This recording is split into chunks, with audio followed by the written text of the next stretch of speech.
সংসদ সদস্য আনোয়ারুল আজিম হত্যার বিষয়ে কলকাতা থেকে সর্বশেষ পরিস্থিতি জানব সহকর্মী পরমাশিস ঘোষ রায়ের কাছ থেকে।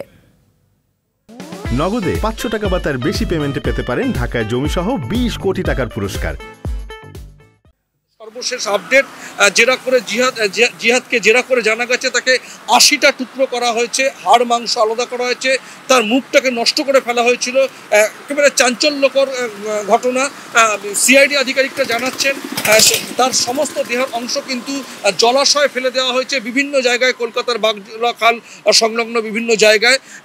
সিআইডিরা বলতে চাইছেন যে তারা আশা প্রকাশ করছেন হয়তো তার দেহের টুকরো নাও মিলতে পারে, কেন জলজ প্রাণীরা সেটা হয়তো খেয়ে ফেলতে পারে, হয়তো তারা আশা ছাড়ছেন না।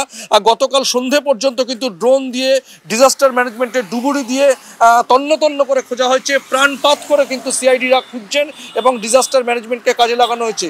ভারতীয় সময় সকাল 10টায় আজকে কিন্তু তারা সেখানে আবার যাবেন খানা তল্লাশি করতে, যদি কোনো টুকরোর অংশ পাওয়া যায়। এটা ছিল আজকের সিআইডির কাছে কিন্তু একটা চ্যালেঞ্জের ব্যাপার, কেন দুদেশের একটা পররাষ্ট্রনীতি সম্পর্কের জায়গা।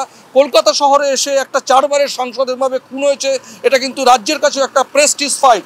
সেই জায়গা থেকে দাঁড়িয়ে ভারতের বিদেশ মন্ত্রক যেমনভাবে সহযোগিতা করেছে, অনুমোদন দিয়েছে দ্রুততার সঙ্গে এই তল্লাশি করে তদন্ত করে সব কিছু বার করতে হবে, সেই জায়গা থেকে কিন্তু সিআইডি ইতিমধ্যে দুজনকে গ্রেপ্তার করেছে, সিয়াম এবং জিহাদকে।